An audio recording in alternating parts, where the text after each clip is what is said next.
my mom said. Your sister deserves the inheritance more than you. And handed her everything. I smiled and walked away. Months later, when she begged me for help, I still remember the way my mother said it.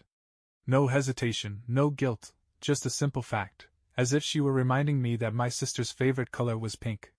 Your sister deserves the inheritance more than you. I almost laughed. Not because it was funny, but because it was just so predictable. After years of being the afterthought, the expendable one, the invisible son, here was the final proof of where I stood. Or rather, where I didn't. Across the room, my sister, Ashley, sat with a perfectly rehearsed look of surprise. As if she hadn't already known. As if she hadn't spent years being my mother's favorite, the one who got everything while I got nothing but expectations. All of it? I asked, my voice calm. My mother nodded. Yes, all of it. The house, the money, everything your father left behind. Ashley needs it more than you. You'll be fine. That was the part that stung the most. You'll be fine. I wasn't expecting much. Maybe a small share, just a nod that I existed, that I mattered. But I didn't even get that. Instead, I got a verdict that had been decided long before my father's will was even read. Ashley needed it more. I looked at them both. My mother, firm in her decision, and my sister, playing at innocence but already making mental notes on how she'd spend the money. I smiled. Not the kind of smile that came from amusement, but the kind you give when you realize just how free you are. Okay, I said, standing up. I hope you both enjoy it. Then I walked out. No shouting, no fighting, no begging. I just left. And for the first time in my life, I didn't look back. Walking away felt good. It felt like cutting the final thread tethering me to people who had never really seen me as part of their family. I didn't slam the door or make a scene. I just left. I moved on with my life, something they never expected me to do. The truth was, I had spent years building myself up without their help. While Ashley was given everything, cars, tuition, vacations, I had learned how to survive on my own. I put myself through school, worked late shifts, and learned the value of every dollar. It wasn't an easy life, but it was mine. And that was the difference between us. Ashley had always been handed lifelines. I had learned how to swim. Months passed without a single word from them. No calls. No texts. And I was fine with that. I poured everything into my business, a small but growing tech consultancy, and for the first time in my life, I felt free. Then, out of nowhere, the first crack appeared. I was at my office when I got a text from an old family friend, Mark. We weren't particularly close, but his message was simple. Hey man, is everything okay with your mom and sister? Heard something about financial trouble? I frowned. Trouble? That didn't make sense. Ashley had inherited everything. The house. The money. My father had left a decent fortune behind, not billions, but more than enough to set her up for life. Still, something about the message lingered in my mind. Later that evening, I checked Ashley's social media out of curiosity. I hadn't looked at it since cutting them off, but now, scrolling through her profile, I noticed something strange. The lavish vacations? Gone. The designer shopping sprees? Now replaced with vague quotes about hard times building strong people. That's when it hit me. She had blown through it. I leaned back in my chair, shaking my head. I should have known. Ashley had never been responsible. Money flowed through her fingers like water. She was always spending, always upgrading, always showing off. And if the money was gone, that meant only one thing. Sooner or later, they were going to come knocking. And this time, I would be ready. It took exactly 2 weeks. I was in the middle of reviewing contracts when my phone buzzed with a number I hadn't seen in months. My mother. I let it ring. A minute later, another call. Then another. I waited until the fourth attempt before answering, keeping my voice calm. Hello? There was a pause on the other end, then a carefully measured sigh. You don't pick up the phone for your own mother now? Ah. There it was. The guilt. I leaned back in my chair, keeping my tone neutral. I've been busy. Another pause. Then, as if she couldn't hold back any longer, she said, We need your help. I closed my eyes for a brief second, barely suppressing the smirk forming on my lips. We? She exhaled sharply. Ashley's in trouble. The money, it's gone. She made a few bad investments, and things didn't work out. And now. What do you mean by gone? I cut in. Just gone, she said vaguely. It's not important how it happened. The point is, we're struggling. The house has a second mortgage now and… I almost laughed. A second mortgage? The house had been fully paid off when my father left it to her. How on earth did Ashley manage to mess things up this badly? And now you're calling me, I said flatly. You're the only one who can fix this, my mother said, her voice shifting into its usual tone of expectation. The same voice she used when she assumed I would just do things for her. How? I asked, just to hear her say it. She hesitated. We need money. I smiled. There it was. Let me get this straight, I said, keeping my tone calm. You gave everything to Ashley because she deserved it more. But now that she's ruined it, you're coming to me? Don't be petty, she snapped. We're family. I let that hang in the air for a moment before replying. Funny. I don't remember being treated like family when you handed everything to Ashley. You're being cruel, she hissed. Do you know how much stress your sister is under? Do you know how hard this has been on us? I almost laughed at the absurdity of it. Us. Not her. Not Ashley. Us. They had always been a package deal. One I had never been a part of. I'll think about it, I said casually. You will? She asked, hopeful. I smiled, even though she couldn't see it. Sure. Then I hung up. I didn't block her number. No, I wanted to see just how desperate they'd get. Because for the first time in my life, I was the one in control. It didn't take long for things to spiral. After I hung up, the texts started rolling in. At first, they were polite. Mom, just let me know when you have a moment to talk. I know we left things off on the wrong foot. Then they turned manipulative. Mom, I don't understand how you can be so cold to your own family. After everything I've done for you. And finally, outright demanding. Mom, you need to grow up and do what's right. We're drowning here, and you're just sitting on your money like a selfish child. Ah, there it was. The real her. I ignored them all. Then, one evening, as I was winding down after work, there was a knock at my door. I already knew who it was before I even looked. When I opened it, my mother stood there, dressed like she had just come from church, like this was some kind of moral intervention. Ashley stood behind her, arms crossed, her face carefully arranged into a look of exhausted suffering. I leaned against the doorframe. What a surprise. My mother didn't waste time. Are you really going to let us suffer? Define suffer, I said. Ashley rolled her eyes. Mom, this is ridiculous. He's obviously enjoying this. She wasn't wrong. I was. My mother tried a softer approach. We raised you to be better than this. I let out a small laugh. Did you? Because I remember being told I wasn't worth an inheritance. That Ashley deserved it more. What changed?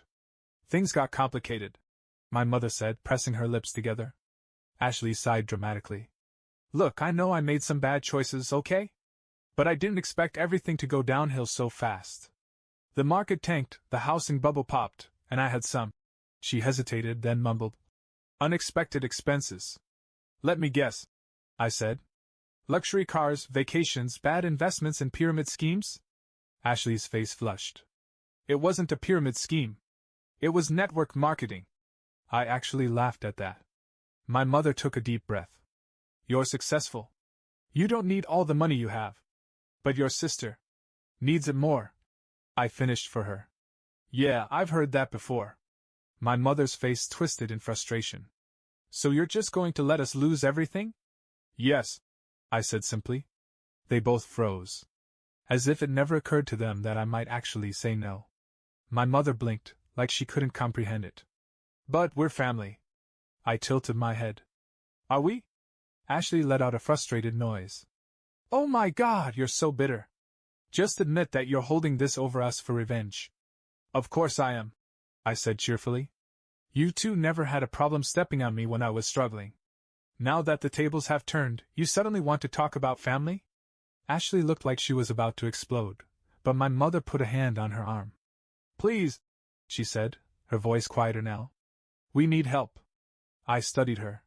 For the first time, there was something genuine in her voice. She was actually scared. I could have ended it right there. I could have told them to leave and never come back. But that would be too easy. Instead, I smiled. I have an idea. Ashley narrowed her eyes. What? You'll see, I said. I'll call you tomorrow. Then I shut the door. Because if they thought I was going to just hand over my money, they were in for a surprise. The next morning, I made the call. My mother answered on the first ring, her voice thick with forced patience. I knew you'd come around. Ashley scoffed in the background. Took him long enough. I smirked. Oh, you have no idea what's coming. I've thought about your situation, I said. And I'm willing to help. There was a pause, then a sigh of relief. I knew you wouldn't abandon your family, my mother said. But, I continued, there are conditions. Ashley groaned. Oh, here we go. I ignored her. First, the house. It's still in your name, right? Yes, my mother said hesitantly. Good. You're going to sell it. Silence. Then, an explosion. Are you insane? Ashley shrieked. That's our home. I stayed calm. You're drowning in debt, right? You can't afford the mortgage. Selling the house will give you cash to pay off what you owe. My mother hesitated. But where would we go? I hear apartments are nice, I said. Ashley's breathing was heavy through the phone.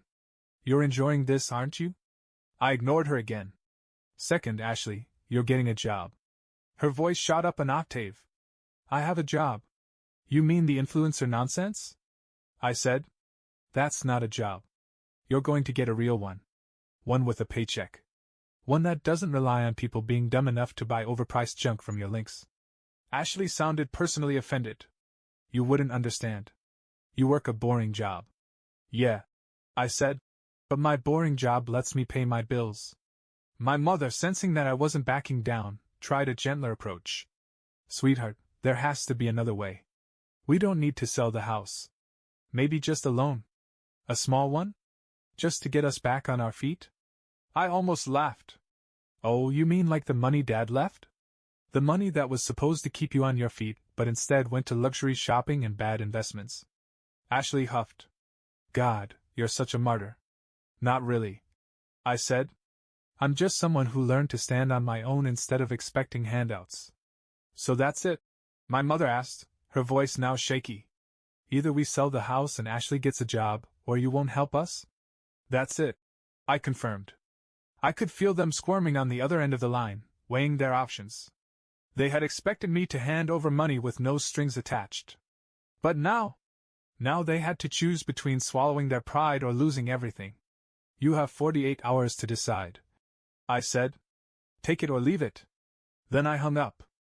And for the first time in my life, they were the ones waiting on me.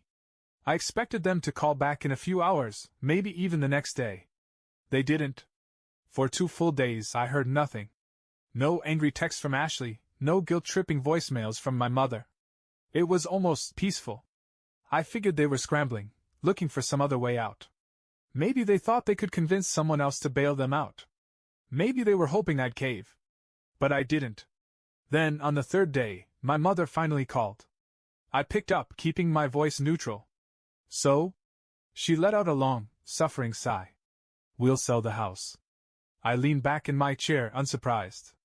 Good choice. But Ashley. I'm not getting a stupid job. Ashley cut in, her voice sharp. That's not happening. I smirked. Then neither is my help. You're being ridiculous. She snapped. You don't get it. I can't work some minimum wage job. I have a brand to protect. I let out a low whistle. A brand? You mean those staged photos of you drinking lattes and designer outfits you can't afford? She huffed. You don't understand my industry. You're right, I said. Because I have a real job. My mother jumped in, trying to mediate. Sweetheart, maybe there's a compromise. There isn't. I interrupted. Ashley needs to take responsibility for her life. If she refuses, then I'm out. You can't be serious. Ashley scoffed. You're going to let your own family suffer just because I don't want to waste my time flipping burgers. I shrugged. Your call. Silence. Then my mother spoke again, quieter this time. We'll handle it. Ashley gasped. Mom. Enough, Ashley. She snapped, and for the first time and maybe ever, I heard actual frustration in my mother's voice. He's right. We can't keep living like this. We need to make changes. I raised an eyebrow. That was unexpected. Ashley muttered something under her breath, then hung up. I smirked. For the first time in my life, I had won. But this wasn't over yet. Because soon, they were going to learn that starting over was a lot harder than they thought. A week later, the house went on the market. I kept tabs on the listing, watching as the price dropped lower and lower. Turns out my sister's dream home was overpriced, and with the market cooling, they weren't getting nearly as much as they expected. I didn't gloat. Not outwardly, at least. Ashley, on the other hand, was not handling things well. She had gone full meltdown mode on social media. First, she posted cryptic quotes about fake people and how betrayal teaches you who really matters. Then, when that didn't get enough sympathy, she started making vague posts about how she was going through a really tough time but staying strong. When that didn't work, she started outright complaining. Ashley's post, "It's disgusting how selfish some people can be. Family is supposed to support each other, not turn their backs the second things get hard. But some people only care about money." The comments were full of sympathy. "OMG, who did this to you? You deserve so much better, babe. Some people don't understand loyalty." I rolled my eyes. Ashley always knew how to play the victim. A few days later, I got a text from an old friend of ours, someone who still kept up with my sister's nonsense. "Friend, dude. Check Ashley's story. You're gonna love this." I clicked over, and there she was, crying on camera. Ashley, the same woman who had scoffed at the idea of working a normal job, was now on video, voice shaking, sniffling between words. "I just don't understand how someone can be so heartless," she whined. "After everything I've done for him, he's just watching us struggle. Like we're nothing to him. I never thought my own brother would betray me like this." I actually laughed out loud. Betray her? She had everything handed to her, and she ruined it. And now, because I refused to clean up her mess, I was the villain? I clicked off the video and went back to my work. A few hours later, my mother called again. I answered, already knowing how this was going to go. "Let me guess," I said. "You saw Ashley's breakdown?" A long pause. Then, "She's struggling, sweetheart. She's embarrassed," I corrected. "She's never had to deal with consequences before. That's not struggling. That's reality finally catching up." My mother sighed. "I know this is hard for you, but..." I laughed. "Hard for me? Mom, I'm fine. I'm thriving. The only ones having a hard time are the ones who made bad choices." Her tone turned desperate. "What if she really can't handle this?" I raised an eyebrow. "Are you asking me to feel bad because Ashley might have to, gasp, work? Don't be cruel," she whispered. I took a slow breath. "I'm not being cruel. I'm being fair. For the first time in my life, I'm being treated like an actual person in this family instead of a backup plan. And you don't like it?" She didn't respond right away. Finally, she said, "I just want us to be a family again." I let that sink in for a moment. Because now she wanted us to be a family. Not when she gave Ashley everything. Not when she told me I'd be fine as she cut me out. Not when she let my sister live in luxury while I had to build my life from scratch. Only now, when she needed something from me. I smiled, even though she couldn't see it. "Maybe you should have thought about that sooner." Then I hung up. Because for the first time, I was fine. And I wasn't about to let them drag me down with them. The silence that followed was satisfying. No calls. No texts. Not even a passive-aggressive social media post from Ashley. For the first time in my life, I wasn't the one chasing after them, trying to prove my worth. They had finally realized that I wasn't going to save them. But then, about 2 weeks later, I got a text. "Mom, can we meet for coffee? Just you and me?" I stared at it for a moment, debating. Part of me wanted to ignore it. But another part of me, the part that still, against all logic, hoped she had learned something, was curious. So, against my better judgment, I agreed. We met at a small cafe near my office. When I arrived, my mother was already there, a cup of tea in front of her, hands nervously wrapped around it. She looked tired, older somehow. She gave me a small, hesitant smile. Thank you for coming. I sat down, leaning back. What's this about? She exhaled slowly. I wanted to talk, without Ashley. That caught my attention. Go on. She hesitated, then said, I think I made a mistake. I blinked. I wasn't expecting that. She stirred her tea absent-mindedly, not looking at me. I should have been more fair with the inheritance. I thought Ashley would be responsible. I thought she'd take care of things. She let out a weak chuckle. I thought you'd be fine on your own. I studied her. Was this real, or was this just another attempt to pull me back in? She sighed. I've been enabling her, haven't I? I raised an eyebrow. What gave it away?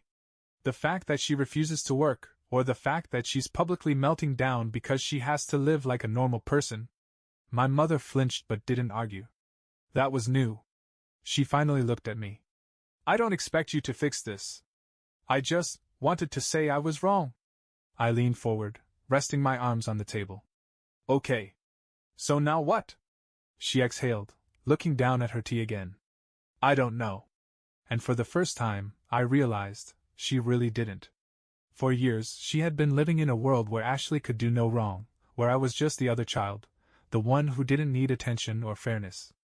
And now, that world had crumbled, and she didn't know what to do. I could have rubbed it in. I could have listed every wrong she had done to me, every time she had overlooked me, every time she had chosen Ashley over me. But I didn't. Instead, I just said, I hope you figure it out. She nodded slowly, as if she knew that was the best she was going to get from me. We sat there in silence for a few minutes, sipping our drinks. It wasn't warm, or emotional, or like some movie moment where everything magically healed. But it was something. And for now, that was enough. For a while, things were quiet. My mother had finally admitted she was wrong, something I never thought I'd hear, and while it didn't erase the past, it was a step in the right direction. Ashley, on the other hand, had gone suspiciously silent. No more social media meltdowns. No more passive-aggressive texts. Nothing. That should have been my first warning. One evening I got home from work and found someone sitting on the steps of my apartment building. Ashley. She looked different. Gone was the perfectly styled hair, the expensive designer clothes. She was wearing leggings and an oversized hoodie, her face makeup-free for the first time in years. I crossed my arms. What do you want? She let out a sharp breath. Can I come in? I raised an eyebrow. Why? She looked up at me, eyes tired. Because I don't have anywhere else to go. I stared at her, waiting for the punchline. She sighed. The house finally sold. Mom moved into a small condo. She said I could stay with her for a little while, but... She trailed off, shaking her head. Let's just say, things aren't great between us right now. I had to bite back a smirk. Oh? The favorite child isn't so favored anymore? So let me get this straight, I said. You blew through the inheritance, ignored every warning, refused to get a job, and now you want me to take you in? Her jaw clenched. I don't want to be here, okay? Then don't be. She let out a frustrated sigh. You know what? Forget it. I should have known you'd still be holding a grudge. I tilted my head. A grudge? Ashley, you got everything. Everything. And now that you've lost it all, you want to act like I owe you something? She looked away. I just thought you'd understand. That you'd help. I studied her. There was no apology in her voice. No ownership of what she'd done. She wasn't here because she wanted to make things right. She was here because I was her last option. I sighed. Ashley, I'm not going to let you live with me. Her face twisted in frustration. So that's it? You're just going to let your own sister be homeless? I met her eyes, calm and steady. You're not homeless, Ashley. You have options. You just don't like them. She scoffed. What am I supposed to do? I shrugged. Get a job. Find a cheap apartment. Figure it out, just like I had to. She stared at me, waiting for me to cave. I didn't. Finally, she let out a bitter laugh and shook her head. Wow. You really don't care, do you? I smiled. No, Ashley. I just finally care about myself more than I care about fixing your messes. She muttered something under her breath, turned on her heel, and stormed off into the night. And for the first time in my life, I felt truly, completely free. Ashley never came back after that night. I half expected more texts, more calls, maybe even another dramatic social media post about how her own brother abandoned her in her time of need. But nothing ever came. And that silence? It was the best thing I had ever heard. My mother and I stayed in occasional contact, but things were different now. She had finally realized that I wasn't someone she could call only when she needed something. And while I didn't cut her off completely, I kept my distance. One afternoon, months later, I got a text from her. "Mom, Ashley finally got a job. It's not much, but she's figuring things out." I stared at the message for a moment, then smiled. Good. Not because I was rooting for her, but because, for the first time in her life, she was learning how to stand on her own. I never replied. I didn't need to. Because by then, I had moved on. I had spent years waiting for my family to treat me like I mattered. Years hoping for fairness, for recognition, for some sign that I was more than just an afterthought. But in the end, I didn't need their approval. I had built my own life. My own success. My own happiness. And when they finally came crawling back, I didn't need revenge. I didn't need to humiliate them or make them suffer. All I had to do was walk away. And that, in the end, was the best justice of all.